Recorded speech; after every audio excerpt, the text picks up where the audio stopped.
بسم اللہ پڑھ لی جائے تو شرمگاہ اور شیاطین کے درمیان پردہ بن جاتا ہے۔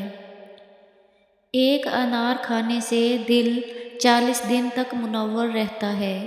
باوضو رہنے سے رزق اور عمر میں اضافہ ہوتا ہے۔ جمعہ کو صدقہ دینے سے والدین عذاب قبر سے محفوظ رہتے ہیں۔ 40 دن دنیا سے بے رغبتی کرامات کو ایجاد کرتی ہے۔ جس گھر میں محمد نام کا بچہ ہوگا اس گھر میں ہمیشہ خیر و برکت رہے گی۔ کھانے کے بعد برتنوں کے منہ یوں ہی صاف کرنے سے رزق بڑھتا ہے۔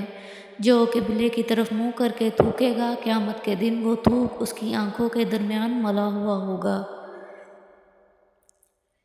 دسترخوان پر سے گرے ٹکڑے اٹھا کر کھانے والا کبھی جنون اور جذام کی بیماری میں مبتلا نہ ہوگا۔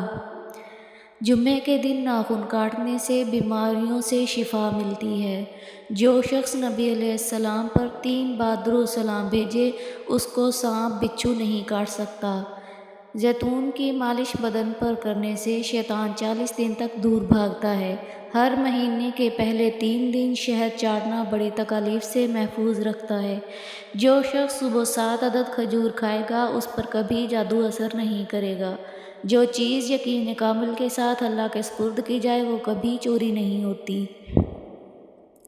جو دن میں گناہ نہیں کرتا اسے رات کو مصلی پر کھڑے ہونے کی توفیق ملتی ہے۔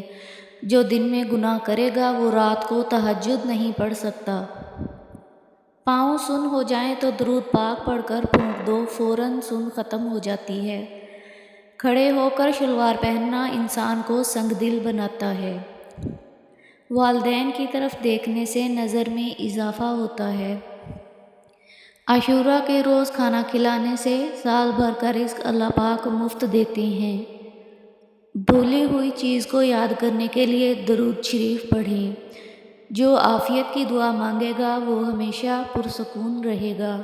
قضائے حاجت کے وقت فرش پر تھوکنے سے ذہن کمزور ہوتا ہے۔ حضرت علی فرماتے ہیں نرگس کا پھول سونگھنے سے مرض جنون اور جذام سے محفوظ رہا جا سکتا ہے۔ سب سے مقبول ترین وظیفہ استغفار ہے۔ شریف روحانیت بڑھاتا ہے۔ وبا کے دنوں میں درود شریف پڑھنے والا وبا سے محفوظ رہتا ہے۔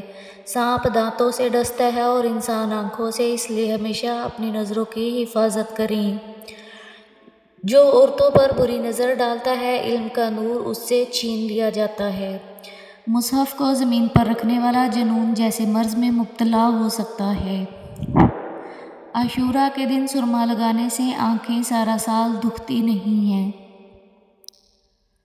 2 خواتین کے درمیان چلنے یا پھرنے سے طبیعت میں بگاڑ پیدا ہوتا ہے۔